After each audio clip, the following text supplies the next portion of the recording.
Hello, everyone. So I'm pretty sure I've stated before I'm not a political person because you know what? If you follow what's going on, especially in this country, you'd lose your mind. And I like to maintain my peace. And so I just choose not to. I keep my head in the sand, I know, but it brings me peace. So I leave it at that. However, I'm trying to figure out the logic behind having ICE for TSA. And as if you've been watching any of my videos, you know I made a list of all the jobs I've ever had, and one of them is a TSA agent. So I'm going to explain to you why I don't understand why they're there. Okay. Usually, there's 5 people on a lane. That's the standard. 5 people on the lane.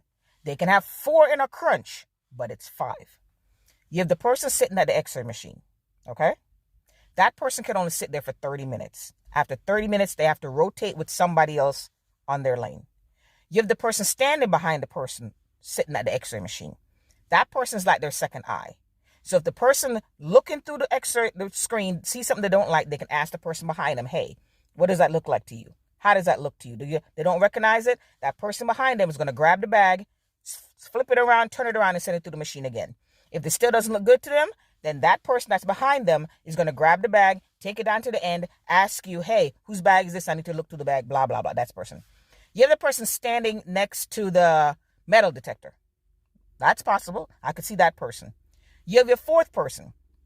That's a person that's going to be doing like someone needs to be wanded, pat down, and all that stuff. That's the person's job. Then you have the 5th person. The 5th person is the one that enables everybody to go on break. Because if there's only 4 people on a lane and one goes on break, you're down to 3. You cannot have 3 people. You just can't have 3 people. That's not it. 4 is the minimum. So with that being said, the only position I can see them taking is the person standing next to the metal detector. I'm sure they can't do the pat down because I'm sure a lot of people are not going to feel comfortable with ICE patting them down. Do they even know how to do a pat down? I don't know. You can't be the person that grabs the bag and take it and double check it to see what's in the bag because you got to do special checks on the bag. They're not trained to do that. So I'm trying to figure out the rationale behind that because there's nobody they can really help in TSA. Who are you helping?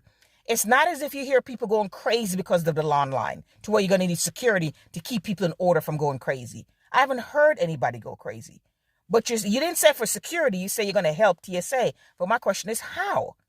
You're not trained to help them. So how are you helping these people that's doing the screening that's taking a long time that's causing the problem? I don't see how, but I could be wrong. So if someone could explain it to me, greatly appreciated.